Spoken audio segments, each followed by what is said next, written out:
Assalamualaikum warahmatullahi wabarakatuh. Psikologi populer kembali hadir menjumpai Anda bersama saya Rifda Alda Ufaira. Friends, di banyak rumah luka yang paling lama sembuh bukanlah luka fisik namun luka secara batin ya atau emosional.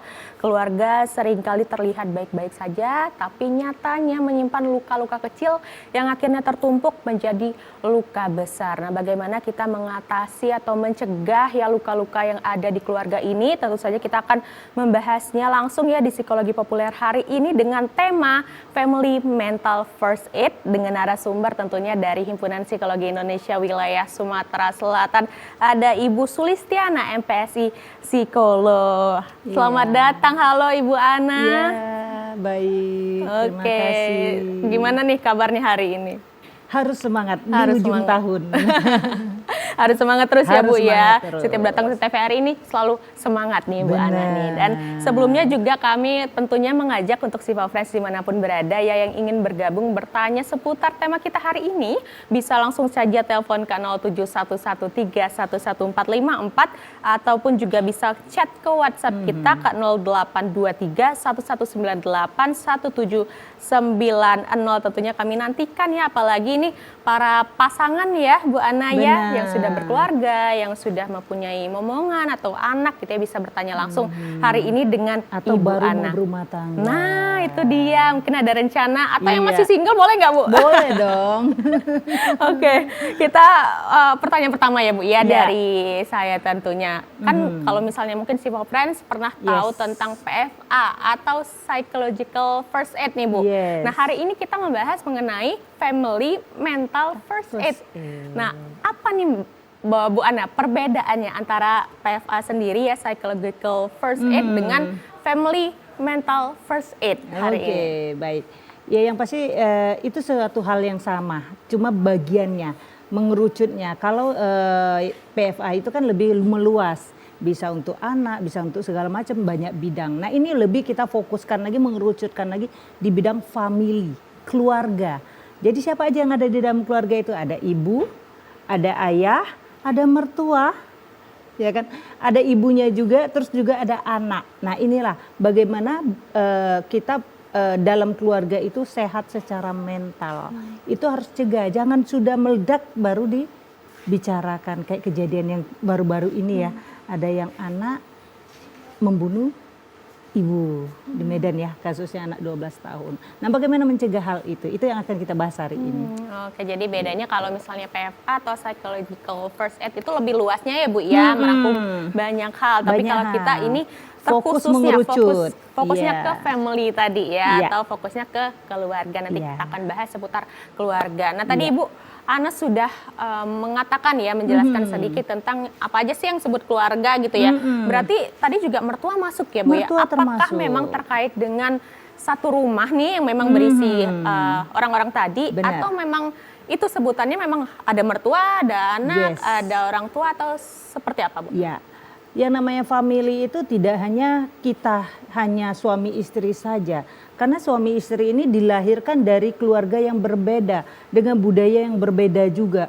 Si istri membawa budaya dari keluarganya, si suami membawa budaya keluarganya. Hal ini juga yang harus kita latih, bagaimana kita untuk menangani supaya tidak menjadi bumerang di kemudian hari atau menjadi bom waktu di kemudian hari. Ini yang harus dipelajarin juga, yang akan kita bahas hari ini supaya kita mencegah untuk terjadinya penyakit-penyakit mental dalam rumah tangga. Gitu.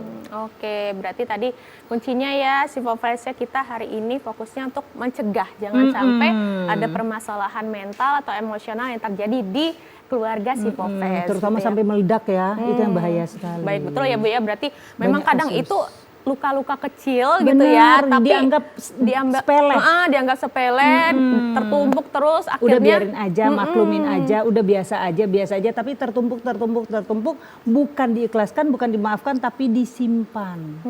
Sama aja kita nyimpan sampah, kebayangnya sampah dikit, lama-lama jadi besar ya, akhirnya sama kayak pembuangan sampah kan suka meledak tuh. Kenapa? Karena nggak dikelola dengan benar. Sama, mental kita juga lama-lama kita anggap oh biasa ditumpuk suatu saat akan meledak, terjadilah apa pembunuhan kayak kemarin, anak bunuh ibu, anak bunuh keluarga, ayah ibu nenek dibunuh. Nah itu kasus-kasus kayak gitu yang terkadang kita bilang keluarga kami baik-baik saja, kami akur, kami tertawa terus, kami bahagia. Nggak mungkin pasti anak saya kemasukan atau seperti apa. Pada dasarnya ya tumpukan-tumpukan sampah tadi yang lupa dibuang. Gitu. Oke, nah itu ya si Pak Presya, berarti benar ya bahwa memang ada luka-luka kecil yang akhirnya dibiarkan saja tertumpuk akhirnya menjadi luka yang besar, jadi masalah besar. Ya makin susah lagi untuk menyelesaikannya ya Bu ya kalau sudah sulit. masalah depan. Masalah besar yang di keluarga gitu ya akan lebih sulit lagi. Tapi kenapa nih kita kepo juga kenapa Bu Ana mengangkat tema ini? Ini kan sebenarnya krusial ya Bu ya, tapi jarang sebenarnya untuk dibahas ya. Terkait dengan keluarga ini, family mental first aid ini. Kenapa nih Bu? Apa yang men-trigger Bu Ana untuk mengangkat tema hari ini? Saya itu dalam waktu tempo 3 bulan ini saya tidak tahu kenapa kok banyak sekali yang konseling dengan saya tuh masalahnya tuh hal sepele yang dianggap sama orang tua. Udah biasa aja anak saya kayak gitu nggak bakal sakit hati, udah biasa aja anak saya kayak gitu. Nah sekarang ini yang kita hadapi itu bukan anak-anak yang zaman dahulu yang kayak zamannya saya yang kuat mental, marah orang tua ya masuk keluar, orang marah ini. Nah ternyata yang kita hadapin sekarang ini adalah anak-anak yang mentalnya benar-benar rapuh, yang jiwanya itu benar-benar yang dibilang setipis itu iya. 3 bulan ini banyak sekali yang orang tua membawa anak yang konseling ke saya dari umur 8 tahun, 12 tahun sampai dengan 15 tahun. Bahkan terakhir itu ada yang usia 23 tahun dalam 3 bulan ini. Masalahnya itu hal-hal sepele yang dianggap orang tuanya ya itu nggak masalah sih. Kok kamu pikirin hal sepele itu? Ternyata itu hal sepele sekali sehingga membuat anak benar-benar gemeteran, takut keluar rumah. Terus juga ada juga yang kasus juga yang anak sampai umur 23 tahun tidak mau bekerja, menganggap ya di rumah saja, di luar itu berbahaya. Nah, terus kemudian ada yang seorang anak yang sampai semester 11 belum lulus-lulus, alasannya kenapa? Ngelihat orang tuanya berantem tiap hari dan ternyata orang tuanya fine-fine aja. Bercanda, berantem itu hal biasa, tapi dia 11 sampai semester 11 itu karena apa? Karena dia stres ngelihat orang tuanya berantem terus. Yang dianggap orang tuanya hal biasa. Nah ini terkadang yang saya bilang jangan sampai menjadi bom waktu. Hal-hal sepele yang kita anggap biasa saja belum tentu ditanggapi sama pasangan kita, dengan anak kita, dengan mertua kita dan orang tua kita itu hal-hal biasa saja. Karena kita terlahir dari budaya keluarga yang berbeda. Disatukan ke dalam satu keluarga meskipun sudah menikah puluhan tahun, kadang mereka nggak sadar menganggap hal biasa saja. Terakhir apa yang saya menyoroti beberapa kasus anak yang membunuh orang tua, anaknya ceria kok, anaknya asik kok walaupun sekarang belum ditentukan, tapi ada hal-hal karakter yang bisa memicu anak melakukan itu. Seperti itu. Oke, jadi makanya saya bilang ini sangat penting sekali untuk dibahas. Jadi memang awalnya nih karena pengalaman Bu Ana ya, karena memang banyak orang tua dan anak yang datang gitu ya. Dan alhamdulillah saya yang sadar untuk datang ke psikolog tuh bukan orang tuanya, anaknya. Alhamdulillah hampir 80% yang datang itu, "Mas, saya mau ke psikolog. Tolong cariin saya psikolog." Bahkan ada yang anak umur kemarin terakhir anak umur 12 tahun cari sendiri mau ke tempat Bunda Ana. Karena sering baca-baca dia nonton, dia bilang pengen ke sini. Saya tuh terlalu banyak, pikiran saya tuh terlalu penuh. Sehingga pikiran itu udah nggak bisa lagi buat sekolah, udah nggak bisa lagi buat apa-apa. Tidur pun bahkan nggak bisa karena terlalu penuh pikiran saya ini. Saya perlu ke psikolog. Sebelum saya ke psikiater, wow. Canggih anak zaman sekarang, lebih canggih dibandingkan orang tua. Nah itu. Iya, tapi sekarang orang tuanya yang kurang sadar kadang. Tapi memang fenomenanya sekarang anak-anak zaman sekarang memang lebih aware terhadap mental health itu ya Bu ya. Sekali. Kesehatan mental, kesehatan jiwa itu. Kebayang kalau orang tuanya nggak sadar begitu ngomong mau ke psikolog, emang lu gila kenapa nak? Udah nggak usah malu-maluin mama aja kamu ke psikolog. Nah ini kebetulan dapat yang orang tua, oh iya nak monggo mau ke psikolog mana? Yang aware. Tapi saya yakin di luar sana banyak yang orang tua nganggap cengeng lu. Cuma gitu aja mau ini lu, ya pasti gitu. Padahal dia nggak tahu yang dihadapin sekarang tuh beda dengan anak-anak di zaman dia, seperti itu. Makanya dengan ini semoga menyampaikan ke semua orang tua, family pada umumnya, di situ ada om, ada tante juga, dia aware dengan anak-anak sekarang. Jangan menjadi anak kita menjadi bom waktu, atau jangan sampai diri kita sendiri menjadi bom waktu itu. Oke, itu zaman sekarang udah agak terbalik ya Bu ya. Iya. Kalau dulu kita anak-anak dibawa ke psikolog, apa ini gitu ya, ngapain masa gitu. kayak gila mah. Tapi sekarang alhamdulillahnya sudah Iya. banyak yang aware terhadap isu-isu ini ya. Iya. Berani untuk mencari pertolongan, yaitu Benar. salah satunya mencari pertolongan ke psikolog, Iya. Bu Ana ya. Nah nih Bu, tadi kan Ibu mengatakan juga ya bahwa ada juga yang sudah 20 tahun pernikahan gitu ya, akhirnya baru merasakan memang masalah besar yang ada di Benar, keluarganya. benar. Apa biasanya trigger utama dari keluarga tersebut gitu ya, yang sudah lama nih menikah dan akhirnya sadar bahwa memang ada yang salah nih di keluarga mereka, itu biasanya Oke. apa Bu, triggernya mereka sadar gitu? Oke, baik. Yang pengalaman yang konseling ke saya itu ternyata mereka jenuh dalam hubungan, jenuh di dalam rumah tangga, sehingga mohon maaf punten, si suami sudah melirik ke yang lain karena bosannya dengan hubungan yang ada. Terus juga si istri juga udah merasa bahwasannya si suami makin dingin, makin tidak ada, makin usia makin sudah tidak ada perhatian sama sekali, bahkan dia merasa kayak hidup masing-masing. Nah ini ada juga yang pengalaman yang konseling dengan saya, ini yang biasanya udahlah biasa berantem, biasa berantem, atau kebanyakan dibilang apa, silent treatment. Nah ini, jadi setiap ada masalah itu sebaiknya kalau saya bilang bicarakan, bukan dianggap biasa-biasa saja. Dan semua suami maupun istri punya hak bicara. Dan suami istri punya kewajiban mendengarkan gitu. Oke, luar biasa ya, baru segmen awal tapi sudah seru sekali ya Sipa Friends ya. Oke Bu Ana, kita akan lanjutkan, namun setelah jeda pariwara berikut ini tetaplah bersama kami di Psikologi Populer.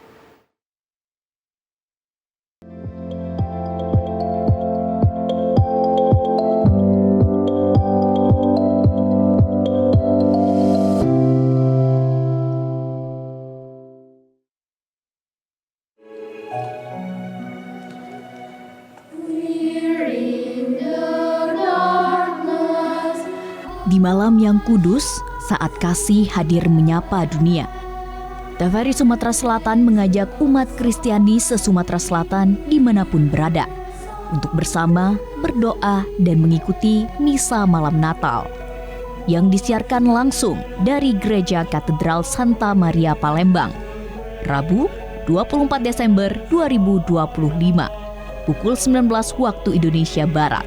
Dipimpin langsung oleh Bapak Uskup Keuskupan Agung Palembang, Monsinyur Yohanes Harun Yuwono.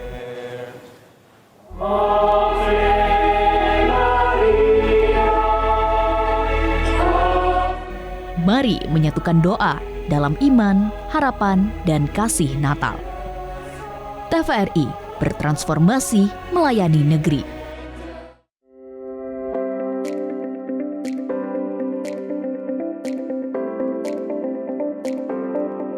Melihat anggur ini sangat prospek. Ternyata anggur itu bisa dibudidayakan di Indonesia, utamanya di dataran tinggi.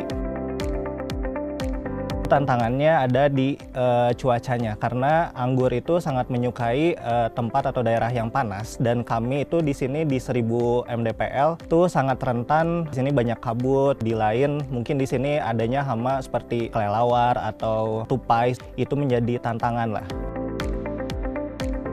Untuk budidaya anggur sendiri sebenarnya sangat memerlukan keterampilan khusus. Jadi untuk keterampilan itu sendiri seperti percabangan, pupuknya seperti apa, medianya seperti apa yang baik, dan iklimnya seperti apa, itu harus dipelajarinya memang tidak sebentar. Dampak positifnya sangat banyak sekali untuk masyarakat sekitar. Ada beberapa pegawai juga warga asli dari Desa Pada Asih. Alhamdulillah dari berbudidaya anggur ini perekonomian keluarga semakin meningkat dan semakin sejahtera. Urban farming dengan menanam anggur itu benar-benar sangat menjanjikan. Tidak perlu lahan yang luas pun anggur ini bisa berbuah. Ayo dukung perekonomian rakyat, petani cerdas, petani sejahtera.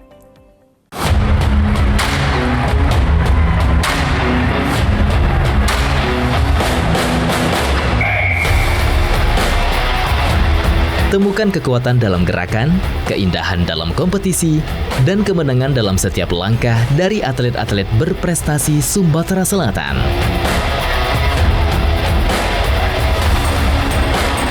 Hanya di TVRI Sumatera Selatan.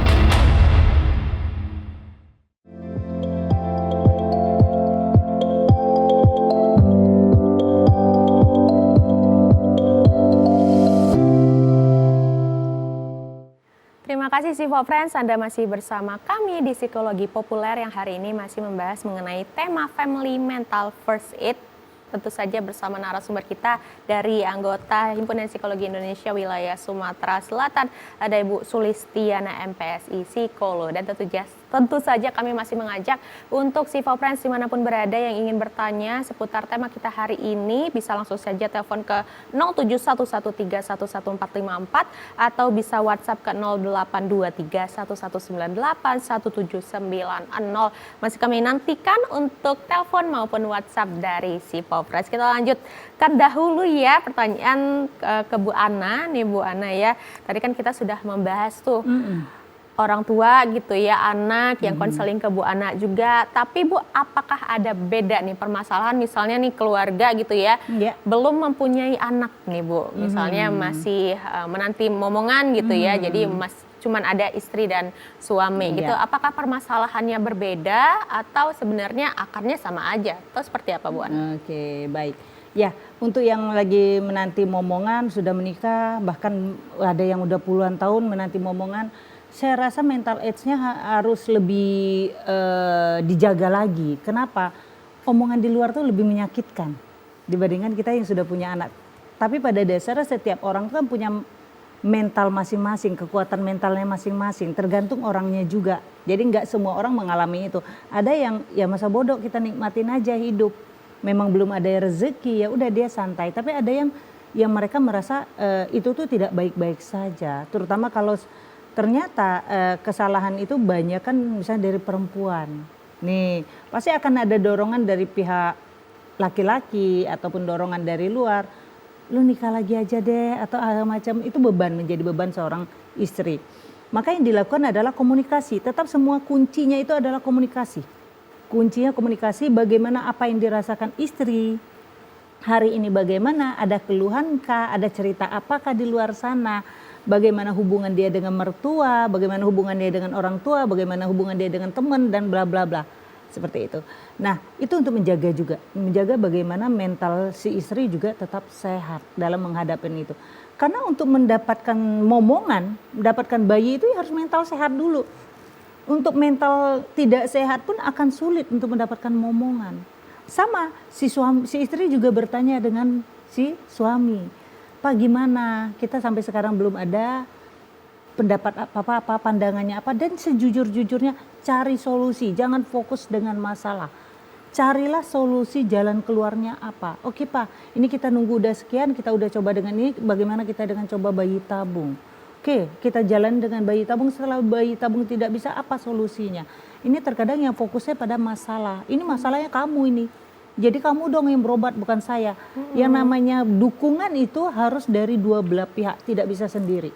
Oke, saya yang perempuan yang bermasalah, bukan berarti saya berobat sendiri. Oke, saya secara medis sehat, mental tidak sehat, maka nggak bakal berhasil juga. Dengan dukungan suami, dengan cintanya suami, dengan komunikasi yang baik, dukungan keluarga, maka akan lebih berhasil. Jadi yang kita lakukan adalah komunikasi yang paling penting. Gitu.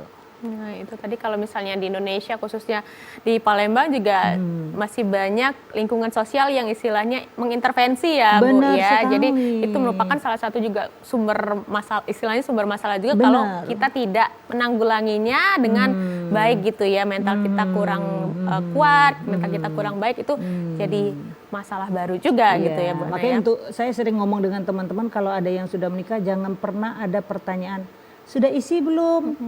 Itu nggak boleh sama sekali. Jadi ya, etikanya kita tidak pernah nanya. Apalagi kalau yang belum nikah udah menikah belum?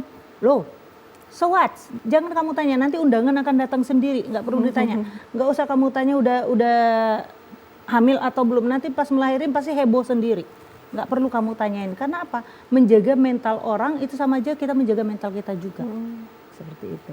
Nah itu tadi ya, lebih bahasa omnya berkaca aja ya Bu ya, bahwa kalau misalnya kita tidak mau diperlakukan seperti itu, jangan perlakukan buruk juga gitu ya, benar ya Bu ya?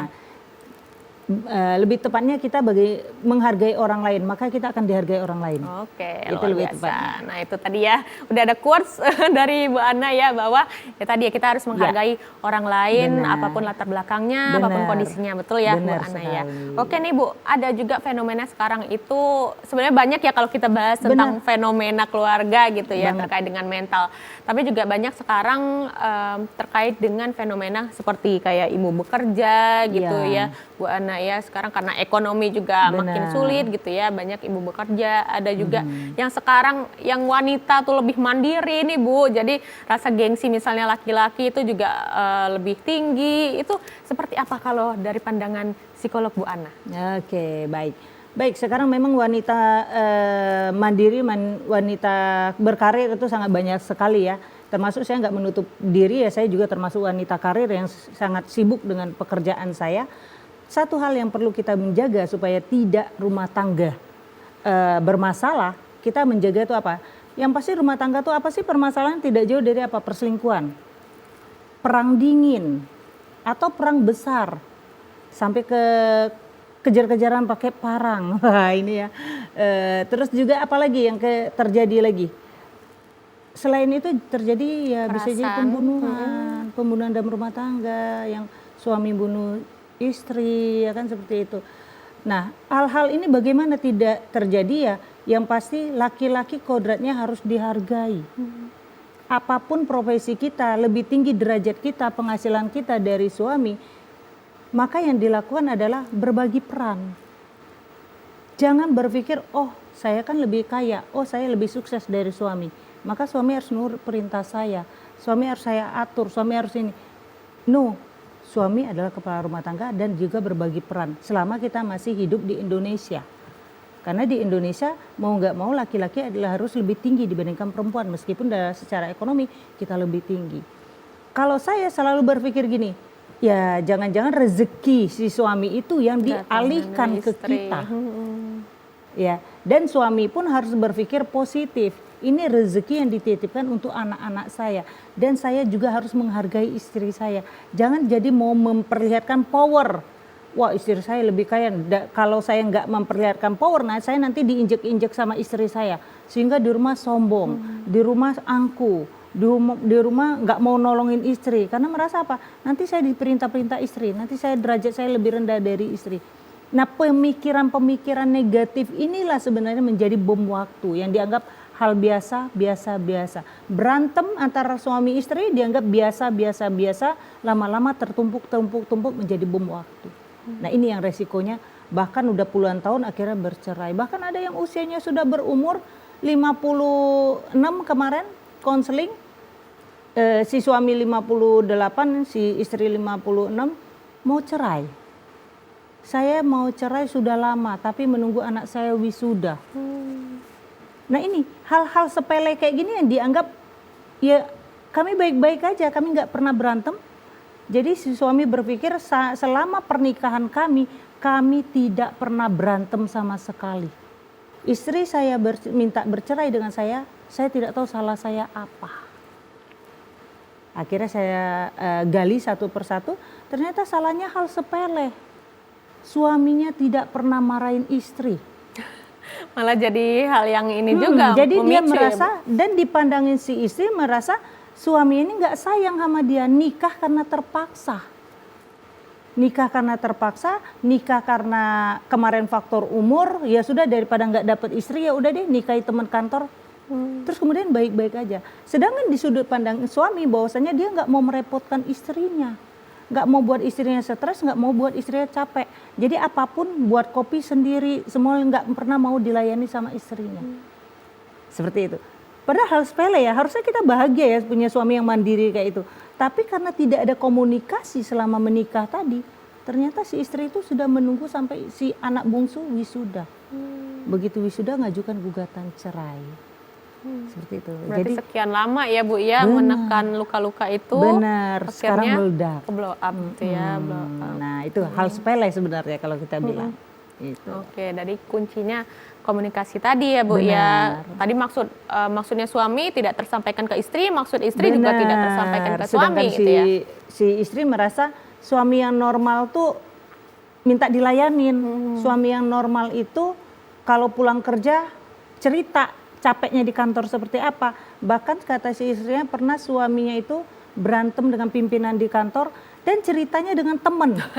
Dan dia dapat cerita dengan temennya sampai si suami itu katanya stres berat.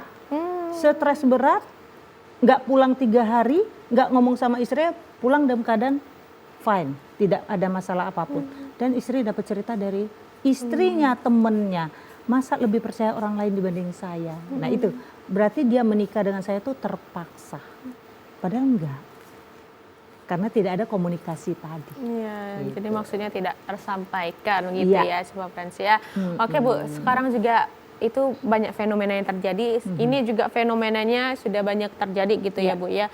Kalau misalnya antara entah istrinya atau suaminya gitu ya, setelah menikah baru ketahuan nih Bu, misalnya suka sesama jenis gitu ya Bu ya. Oke, baik. Ini bahasan yang cukup menarik juga, tapi kita akan bahas setelah jeda pariwara berikut Baik. ini ya Bu ya. Tetaplah Iya. bersama kami di Psikologi Populer.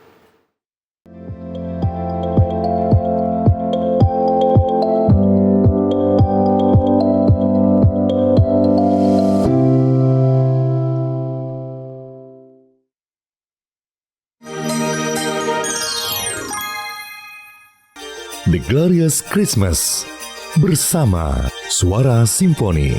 Selamat menyaksikan.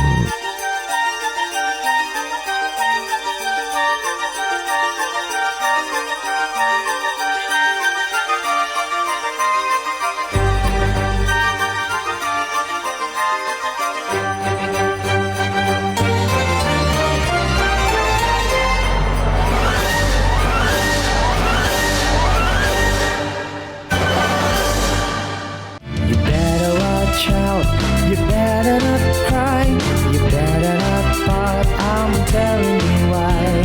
Santa Claus is coming to town. Holy night, the stars are brightly shining. It is the night of a December's blue. Baby, all I want for Christmas is you.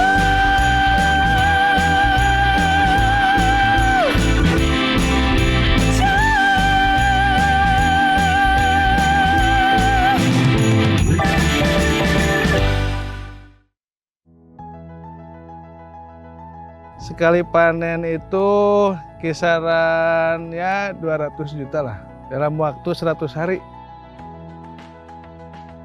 Awalnya dari hobi, kelamaan jadi suka. Nah, hitung-hitung tambah-tambah buat ekonomi, Pak.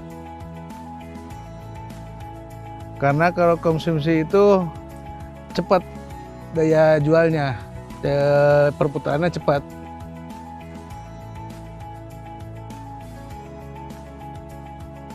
Hasil modal sama itu ya, sama laba ya, kisaran 200 juta tuh. Ya kalau modal kisaran 120-an lah. Kalau masalah ekonomi alhamdulillah lah, cukup lah buat anak istri. Tipsnya mulai dari tanam itu pengapuran, tabur garam, kolamnya 1 bulan itu 2 kali ganti air. Kasih pakan secara teratur sehari 3 kali kalau saya.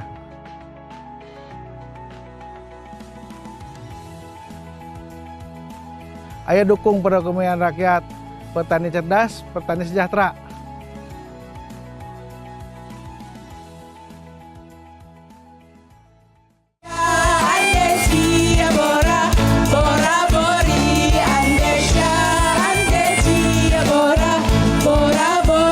Masalah tuh ngapo sedihnya? Aku nih buntu. Ketalang betutu ke rumah Cek Gaya. Cakap. Walaupun buntu tetap gaya.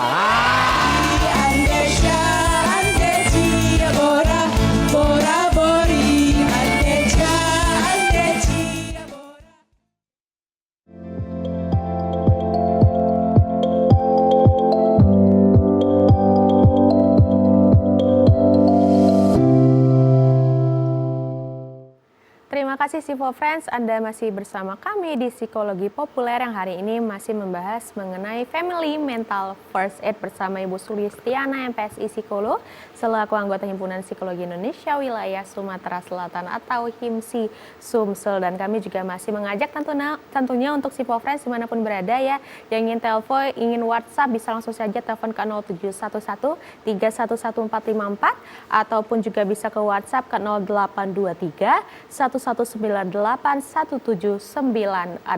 Oke, kita lanjutkan lagi ya Bu Ana ya. Terakhir tadi saya bertanya seputar sekarang banyak juga fenomena yang sudah menikah nih Bu ya, suami istri tapi baru ketahuan gitu ya di tengah perjalanan ada salah satunya mungkin atau mungkin juga salah duanya itu suka sesama jenis nih Bu. Gimana itu Bu menyikapinya? Oke. Pada dasarnya yang kita harus mencegah kalau sudah terjadi ya mau nggak mau ya kembali lagi kita harus berkomunikasi tentang bagaimana solusi. Apakah istri bisa menerima atau tidak? Apakah istri bisa menerima? Kalaupun menerima solusinya apa? Win-win solutionnya apa antara si pasangan ini? Ini harus keterbukaan. Jadi keterbukaan antara keduanya. Tapi akan lebih penting lagi karena kita dalam bicara soal pencegahan. Bagaimana anak kita kelak tidak seperti itu. Jadi daripada yang sudah terjadi lebih baik karena kita hari ini membahas tentang pencegahan, kita sebagai orang tua bagaimana kelak tidak menciptakan anak-anak seperti itu. Yang pasti apa? Peran antara ibu dan ayah itu seimbang untuk mencetak mental seorang anak. Contoh apa? Ayah yang bekerja terlalu banyak di luar, lupa dalam hal parenting ayah di rumah. Padahal peran ayah itu membentuk tanggung jawab, membentuk peran tegas, membentuk peran wibawa yang dibutuhkan seorang anak laki-laki. Kalau peran ini diambil seorang ibu, bisa beberapa faktor yang muncul. Kalau anak perempuan, peran ini diambil sama ibu, akhirnya dia apa? Merasa apa? Oh, ibu saya perkasa. Oh, ibu saya tanpa laki-laki bisa. Saya kasihan lihat ibu saya berjuang sendiri. Saya pengen melindungi para perempuan-perempuan di luar sana. Akhirnya menyukai sama jenis. Antara peran parenting ayah dan ibu yang tidak seimbang. Nah kalau dia terjadi pada anak laki-laki, melihat ibu yang terlalu otoriter, terlalu tegas, padahal aturan itu milik ayah bukan milik ibu. Jadi kita supaya anak masa tuanya kembali ke rumah, ibu itu perannya bukan aturan, perannya bukan hukuman, itu adalah milik ayah. Kebayang kalau seorang ibu memiliki peran itu, aturan di ibu, larangan di ibu, bentakan ibu, marah di ibu. Apa yang dipikirkan anak laki-laki? Saya sebagai laki-laki tidak ada harganya dipadak sama seorang perempuan. Perempuan yang lembut di bayangan saya, seorang ibu itu lembut, itu tidak saya temui. Bahkan bisa saya temuin dari ayah saya yang lembut kepada saya. Dan maafin ya mamanya ya maklumin aja mamanya ya. Akhirnya dia nyaman dengan seorang laki-laki. Nah peran ini yang sangat penting. Peran dalam pembagian peran antar istri dan suami dalam melakukan parenting dalam rumah tangga. Itu sangat penting sekali. Supaya nanti kelak anak-anak kita tumbuh sebagai anak-anak yang dalam tanda petik tidak menyimpang secara seksual. Seperti itu. Oke, jadi sebenarnya kuncinya kita dibahas di sini terkait dengan pencegahan ya Bu ya. Jadi kelak anak nanti gitu ya. Semoga tidak terjadi lagi tidak ya. Ada, mengurangilah bila perlu tidak ada lagi sama sekali. Amin. Dan tadi saran dari Bu Ana memang tadi pembagian peran yang memang dari awal sebenarnya harus dibagi dengan seimbang ya Bu ya. Dikomunikasikan apa peran istri, peran suami, peran ibu dan peran ayah gitu. Benar ya Bu ya? Ya, seperti yang Mbak bilang tadi bahwasanya banyaknya perempuan yang terlalu mandiri sehingga apa? Ini bisa menciptakan anak-anak yang menyimpang secara seksual. Kenapa? Di rumah, di kantor dia terlalu tegas, dia sebagai pemimpin. Di rumah pun dia mau jadi pemimpin juga. Nah ini yang bahaya buat parenting, buat anak. Dia lupa bermain peran. Oh ini di rumah loh, bukan di kantor. Nah ini terkadang juga membahayakan juga. Di mana peran ayah ini hilang. Peran ayah hilang sehingga apa? Ayah merasa tidak percaya diri dalam mendidik anak. Merasa bahwasannya dia nggak punya peran di dalam rumah tangga. Sehingga ini yang mengakibatkan persimpangan juga. Oke, sebelumnya Bu bahas juga bahwa memang kita sebagai istri juga harus menghormati, menghargai posisi Benar. suami di rumah gitu ya. Ya. Oke, boleh kalau di kantor kita jadi pemimpin gitu, tapi kalau udah balik ke rumah berarti kita harus menurunkan ego lagi sesuai peran yang sudah disepakati Benar. di awal Benar. pernikahan gitu Bu Benar. ya. Oke, luar biasa sekali ya wejangan dari Bu Ana ini ya, dari sudut pandang psikologi tentunya. Dan ini Bu, kita udah bahas ke anak nih. Kalau dampak terhadap anak itu seperti apa? Khususnya kalau misalnya ya terkait dengan kekerasan yang terjadi, kan sekarang juga banyak ya Bu ya kekerasan yang terjadi di keluarga gitu ya, antara suami istri, Bu ayah gitu ya, yang akhirnya berdampak juga ke anak secara entah kekerasan secara verbal, fisik gitu ya. Apalagi verbal katanya malah lebih susah untuk sembuhnya gitu ya Bu ya. Nah itu seperti apa Bu menurut Bu Ana? Baik, ini dampak yang banyak sekali saya perhatikan di luar sana, yang anak-anak yang konseling dengan saya. Kembali lagi saya bilang, anak yang sekarang, anak-anak Gen Z ya, dan akan muncul anak-anak strawberry, itu anak-anak yang sangat beda sekali yang parentingnya dibanding kita dahulu. Jangan disamain, oh kalau ayah dulu seperti ini, oh kalau ibu dulu seperti ini. Kalau ayah dulu bisa berjuang, oh kalau nggak bisa lagi zaman sekarang. Memang kita menghadapi anak-anak generasi yang saat ini, yang anak-anak melihat dari sosmed, di mana sosmed itu yang ditampilkan banyak yang bagus, keluarganya bagus-bagus saja. Jadi contoh ada keluarga yang ayah ibunya berantem, setelah berantem keluar pergi berdua makan bakso, besok berantem lagi, biasa. Jadi mereka merasa berantem mereka biasa, seperti kayak kakak sama adik lagi berantem, ya udah nanti kami baikan lagi juga. Membiasakan hal itu dipandang anak, sehingga anak merasa keluarga saya kok keluarga yang nggak harmonis. Keluarga saya keluarga yang beda dengan orang-orang lain. Waktu dia konseling saya tanya, beda itu di mana? Lihatnya itu patokannya dari mana? Dari sosmed kah? Dari tetangga kah? Dari mana? Saya nggak pernah lihat tetangga saya berantem. Saya nggak pernah dengar ibu bapak teman-teman saya yang ribut. Dia bilang gitu. Yang saya lihat ibu bapak saya sangat berisik sekali, nggak berantem. Jadi mereka mengatakan ibu sama bapaknya kayak kucing sama anjing. Itu membuat mereka bahwasannya tidak nyaman dalam rumah. Sehingga apa? Tidak konsentrasi buat belajar, tidak konsentrasi untuk segala hal, dan tidak merasa nyaman untuk tinggal di rumah. Bahkan dia merasa bahwasanya rumahnya kayak neraka. Padahal setelah kedua orang tua konseling dengan saya, mereka fine aja, mereka nggak ada masalah. Ya berantem kita ya kayak suami istri biasa Bu. Habis berantem kami malah pergi-pergi makan bakso. Habis berantem ya mohon maaf malam juga udah kumpul lagi berdua seperti itu. Tapi ternyata ya hal-hal biasa seperti ini yang berdampak pada mental anak. Karena anak sekarang sangat beda sekali dengan anak-anak dulu. Ya, jadi berdampak pada mental, mereka cemas di rumah, tidak nyaman di rumah, merasa rumah itu seperti bahasa mereka kayak neraka, ya lebih enak di rumah teman. Begitu saya bilang, kenapa enaknya rumah teman? Tidak ada orang tua yang berantem. Kenapa?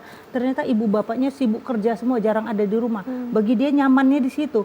Bagi saya nggak nyaman, lebih nyaman orang tua ada tapi berantem. Jadi versi anak beda-beda seperti itu. Dan juga bisa berdampak pada ikatan keluarga yang rusak, sehingga nanti waktu di masa tua anak tidak ada keinginan kembali ke rumah. Karena rumah itu adalah, bayangan kita adalah tempat nyaman. Kebayang kalau rumah sudah menjadi tidak nyaman, maka masa tuanya anak tidak akan kembali ke rumah. Bahkan mohon maaf nanti kalau masa tuanya, nak papa sakit pulang dong. Iya pak, sudah saya transfer. Nak pulang dong, mama lagi demam, lagi nggak enak. Oh nih nanti saya kirim baby sister. Itu kenapa? Karena tidak menciptakan rumah tangga yang nyaman buat anak di usia masih 0 sampai 12 tahun, itu sangat perlu sekali. Sangat krusial ya Bu ya. Iya, sangat krusial untuk menciptakan memori. Karena ingat nggak?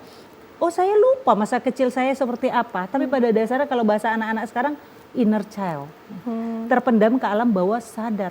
Kita nggak ingat kok kejadian kita waktu 0 sampai 12 tahun, bener kan? Ingatnya cuma bayang-bayangannya. Tapi pada dasarnya hal yang bahagia maupun tidak bahagia itu kita ingat tapi terpendam ke alam bawah sadar. Sehingga masa dia dewasa, tuanya yang akan berakibat dalam rumah tangga. Gitu. Luar biasa dampaknya panjang ya Bu Ana. Sehingga ya. juga meniru pola asuh. Contoh orang tua yang suka mukul.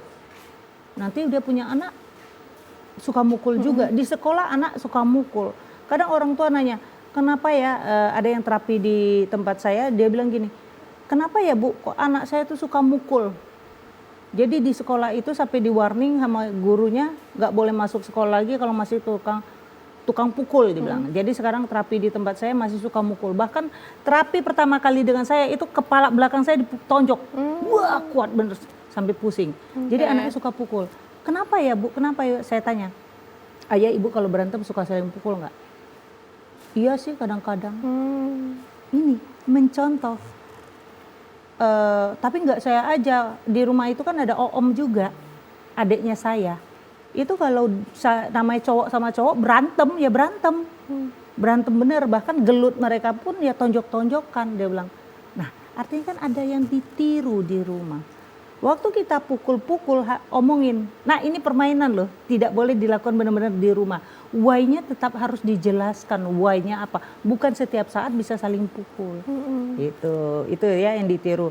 Sehingga selain itu apa? Perkembangan mental anak secara psikologis. Banyaknya anak yang akhirnya mentalnya terganggu. Oke. Gitu. Masih banyak lagi sebenarnya pembahasan kita Banyak ya Bu sekali. ya. Nanti kita lanjutkan di segmen selanjutnya. Namun setelah jeda pariwara berikut ini tetaplah bersama kami di Psikologi Populer.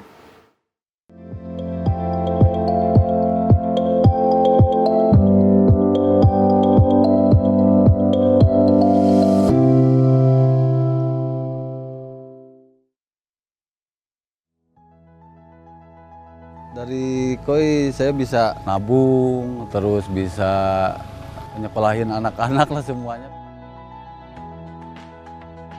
Pertamanya saya tuh dari penghobi, ada yang suruh ternakin ikan koi.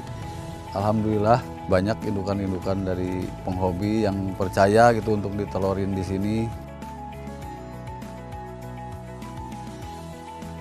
Jadi kualitas ikannya bagus, harganya dijualnya juga pasti bagus, ya nilai ekonominya juga bisa mencukupi keluarga gitu. Kalau untuk pemula gampang banget ya, bisa di lahan kecil seperti pet terpal gitu untuk peternak, punya sepasang indukan, misalnya jantannya 3, betinanya 1, udah netes 3 hari, 4 hari baru pindah ke kolam yang lain. Insya Allah bisa gampang lah ke depannya.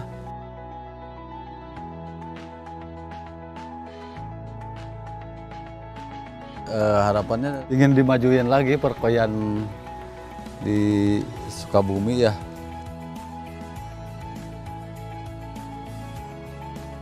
Ayo dukung perekonomian rakyat, petani cerdas, petani sejahtera.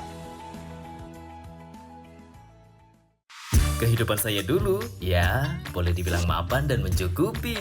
Ya. Celananya. Waduh.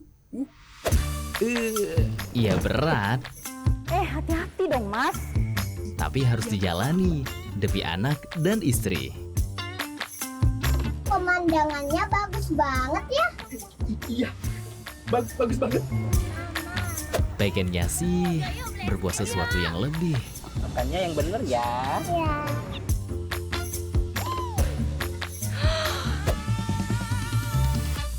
Pinter. Akhirnya kutemukan caranya. Tapi ternyata itu salah. Sepeda anak jadi hilang. Mobil cicilan hilang. Rumah warisan keluarga juga ikut hilang. Waduh. Pa, aku pulang ke rumah orang tua. Hati-hati ya, jangan jadi seperti saya.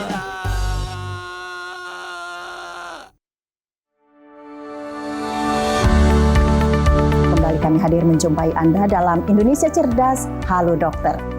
Jangan sepele terhadap demam tinggi pada anak. Ya, kadang-kadang sepele ya. Yang perlu kita ketahui bagi ibu-ibu di rumah adalah kenali gejala demam berdarah, tanda bahaya demam berdarah, supaya kita tidak telat membawa anak kita, buah hati kita ke rumah sakit. Daya tahan tubuhnya ya dok ya, kalau memang dia dikasih ASI eksklusif. ASI eksklusif itu akan memberikan daya tahan yang luar biasa. Diabetes mellitus itu 40 tahun ke atas ada faktor resiko itu biasanya mengenai 40 tahun sekarang, 40 tahun ke atas. Tapi sekarang sudah menurun. Diabetes mellitus 30 tahun itu sudah ada. Menurun usianya bukan Iya. menurun angkanya ya. Betul. Jadi sudah 30 tahun sudah terkena diabetes.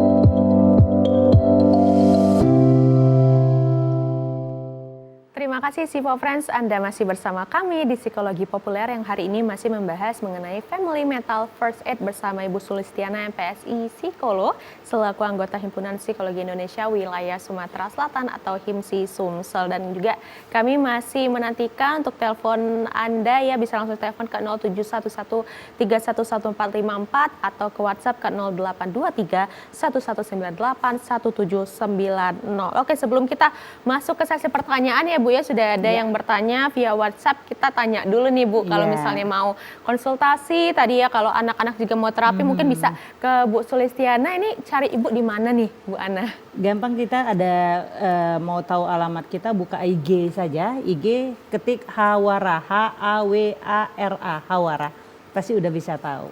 Untuk di Gmap juga bisa tahu dengan mengetik Hawara. Oke, itu Biro Psikologi dari Ibu Ana ya. Jadi bisa langsung search di Instagram, nanti ada kontak personnya ada di situ ya Bu ya. Nanti bisa janji sesi konsultasi. Boleh. Oke, luar biasa Bu. Kita ada pertanyaan nih. Mungkin bisa dijawab dengan agak cepat ya Bu Ana ya. Oke Bu, ini pertanyaan pertama nih. Halo Bu Sulistiana, perkenalkan saya Mas Hak. Terima kasih atas materinya. Saya mau bertanya bagaimana caranya anak bisa tetap mendapatkan kedua sosok orang tuanya meskipun tak salah satu atau salah dua sudah tidak ada lagi atau sedang bekerja atau jauh atau cerai ataupun meninggal. Terima kasih Bu Ana. Baik, pasti banyak yang single parent ya, single parent atau ayah atau ibunya yang tidak ada. Yang pasti peran itu bisa digantikan, jangan sampai hilang. Contoh, jangan sampai ada hilang peran ayah, kan ada oom, kan ada kakek. Nah ini yang susah itu kalau peran itu digantikan sama kakek. Kadang kakek ini tegasnya hilang sudah dengan cucu ya. Jadi akan lebih baik dengan oom. Jadi entah itu om dari pihak ayahnya langsung ataupun om dari pihak si ibu itu langsung atau om adiknya ataupun kakaknya. Kalaupun tidak ada saya anak tunggal, oke sepupu. Nggak apa-apa peran ini digantikan oleh yang lain. Ya, om sepupu, om mana seperti itu. Kalau kakeknya bisa berperan sebagai ayah yang tegas boleh, tapi terkadang kakek ini beda waktu dia dengan anak. Kalau dengan anak dia tegas. Begitu dengan cucu tegasnya hilang. Nah itu, jadi akan lebih baik digantikan oleh peran oom.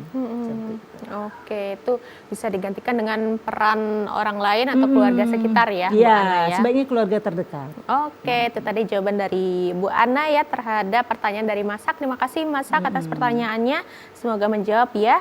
Nah ini ada pertanyaan lagi Bu dari Lili di Palembang. Seringkali gejala awal gangguan mental pada anggota keluarga tidak terlihat secara fisik. Bagaimana cara kita membangun pola komunikasi yang bisa berfungsi sebagai radar untuk mendeteksi bahwa anggota keluarga yang sedang tidak baik-baik saja? Luar biasa Bu pertanyaannya ya Bu ya. Silakan Bu Ana. Ini sangat bagus sekali, terutama di era sekarang yang hidupnya dengan gadget masing-masing. Satu hal perannya adalah kasih waktu untuk kumpul keluarga sehingga kita bisa mendeteksi apakah keluarga kita bermasalah secara mental atau tidak. Contohnya apa? Stop gadget setelah jam 6. Disiplinkan waktu itu semua. Jam 6 kumpul keluarga, ngobrol bareng, ketawa ketiwi, cerita-cerita. Waktunya berdiskusi tentang bagaimana menghadapi mereka esok hari ataupun apa yang mereka lakukan hari ini. Jadi cara mendeteksi secara awal ya seperti itu. Kumpul, kasih waktu minimal 1 jam untuk kumpul keluarga. Anak yang SD, anak SMP, suami, istri semua kumpul. Berdiskusi bersama. Sehingga terdeteksi dan mencegah juga terjadinya permasalahan kesehatan mental. Oke, luar biasa ya. Terima kasih Mbak Lili atas pertanyaannya. Semoga menjawab ya dari jawaban dari Bu Ana tadi. Oke Bu, kita balik lagi ya. Terima kasih sekali lagi untuk yang sudah WhatsApp. Kita balik lagi ke pertanyaan dari saya Bu ya. Ini sudah di penghujung ya Bu ya. Jadi mungkin salah satu pertanyaan yang kunci gitu ya Bu ya. Bagaimana teknik untuk kita melakukan first aid nih? Apakah bisa dilakukan di rumah juga atau memang harus ke profesional atau ke psikolog nih Bu Ana? Oke, baik. Ya, yang pasti jawabannya sangat bisa dan sangat wajib bisa. Saya bilang semua keluarga wajib bisa, jangan tergantung. Walaupun saya seorang psikolog, saya bilang jangan tergantung dengan psikolog. Ya, bukan apa-apa. Nanti ada masalah ke psikolog, ada masalah ke psikolog, ada masalah psikolog. Kalau kami sih happy-happy aja. Ya, tapi bagi saya akan lebih sehat di rumah lakukan first aid sendiri. Saya kalau ada yang konseling selalu saya suruh terapi di rumah sendiri. Yang bisa terapi siapa? Orang terdekat. Itu sangat penting sekali. Artinya family, artinya terapi family itu adalah yang terapi yang sangat baik dalam kesehatan mental apapun. Apa yang dilakukan? Pertama lakukan juga adalah teknik stop. Stop itu apa?